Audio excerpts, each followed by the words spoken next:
Hey, today I want to talk about a unique area of commercial real estate investing, ground leases. Some of you may refer to them as land leases. These go back many, many centuries. In fact, we just published a book on the ground leases and how it literally started with medieval times, not the venue, but the actual era.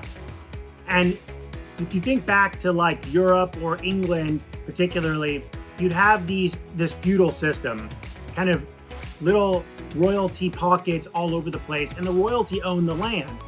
And eventually, when people wanted to farm the land or even later build a merchant shop, they had to go to the royalty and ask if they could use the land. And this became a land lease, or you may have heard the term landlord was the royalty that actually rented the land. So this has been going on for many, many, many centuries. And now what's happened, since this has really been a normal thing in places like England, it's really proliferating in the US. Some of you may be aware of ground leases under skyscrapers in New York City, or some of you may be familiar with ground leases under retail centers or hotels. Obviously, there's a whole lot of mobile home parks that are just land leases or ground leases to the actual people that own the manufactured home that sit on that particular lot. Many, many retail places like coffee shops and fast food restaurants as out parcels in shopping centers are all ground leases where the developer or the investor that owns the land retains that cash flow, but a different person owns the building. And this creates a really unique situation because the yield or the cap rate that a particular commercial piece of property should generate, should demand based on the risks, is not the same for a senior, secured, unsubordinated ground lease that's protected not only by the actual income from the building on top of it, but the tenants inside that building and the lender to that building and the investors in that building. All of those stakeholders want to make sure that the ground rent is paid, because here's the tricky part. If you don't pay ground rent, you can lose your building, just like being evicted from an apartment or being evicted from an office space. It doesn't take years, it takes weeks or maybe months, depending on your jurisdiction. So you got to be really careful when you are owning a building or building a building subject to a ground lease. But clearly, this is not rocket science. There are tens and tens of thousands, if not hundreds of thousands, of fast food restaurants, pharmacies, bank branches, coffee shops that are all on ground leases. And just like they have to pay property taxes, they have to pay their ground rent. So the unique part of this that's really underutilized, and we're trying to communicate this more and more throughout the commercial real estate industry, is if you own the ground and it's secured not only by the rent you're going to get from the building owner, but all those other different ways to make sure that you're going to get paid, that's actually a really safe, secured investment, which should demand a much lower return than a building that's full of tenants and toilets and roofs and air conditioners and all types of things that involve complexity and financial risk and effort. And so what we see happening with those that separate land from the building is typically, instead of getting, let's just use an example, instead of getting an 8% cap rate on the overall building plus land, oftentimes you see the building worth a 9% cap rate, but the land is only generating maybe a 5% cap rate, which is really great because if you're buying a building, let's even say you're buying an apartment complex, agency debt like from Fannie Mae and Freddie Mac have published guidelines on how they'll give a loan for the apartment complex that is on top of a ground lease. And the person that wants to buy an apartment complex but doesn't want to spend all the money on the ground can literally just rent the ground for terms like 99 years. Very typical of ground leases to be 50 years plus. And in some cases, lenders actually require that they're more than 30 years or at least 5 or 10 years longer than the loan on the building. So this can become a very important tool for capitalizing your projects. If you're an investor, whether it's in a retail asset, a hospitality asset, like I just said, a multifamily asset, why are you spending the same amount of money on land that doesn't do anything under your building than you are for the building that's got parts that deteriorate and wear out, and you've got risks of tenants. You should be getting a higher return for your building and all the management, whether it's property management or asset management that you're doing, versus someone who's a very passive investor and just owns the ground. Let me share some examples with you. There are very wealthy families that have owned the land in Manhattan, in New York City for many, many, many decades. And there are stories of them being offered hundreds of millions of dollars for the land under various buildings. And most of the time, those families say no thank you, because they're getting their consistent 4% or maybe 4.5% return, often inflation adjusted, with no risk whatsoever. In fact, they don't have to deal with tenants, they don't have to deal with toilets, they don't have to deal with releasing, they don't have to deal with tenant improvements, they don't deal with CapEx, they don't deal with city code violations, they don't deal with anything. It's a pure triple net lease structure for the landlord who's being paid ground rent, usually every month, by the building owner. And so more and more, these ground leases that are super secure, very low volatility, inflation adjusted returns are being sought out. In fact, we were approached recently by large institutional investors saying, hey, can you please find us more ground leases that we can invest in? Sometimes they just want to invest in it as debt. They want to be a lender on the ground lease, like a credit tenant lease, or they want to actually be the investor. They might want to own it for 50 years, as the case is with this particular insurance company. And here's why. The insurance companies, similar for pension funds, endowments, sovereign wealth funds, they have very long horizons of when they want to bring in cash yield for their stakeholders or their beneficiaries, depending on which type of entity it is. And it's very hard to find assets, particularly that are inflation adjusted, that are tangible like real estate, that are like this. And so these really smart, long dated, long horizon groups are looking for things like ground leases. Here's a really cool example of what you can do if you're a developer or you're a land investor. You can create a ground lease between you owning the land and someone who owns the building. It can be any type of building, by the way. And when you create that 50, 75, 99-year ground lease, you can then turn around and sell that ground lease, most likely for a profit, to a long-term investor.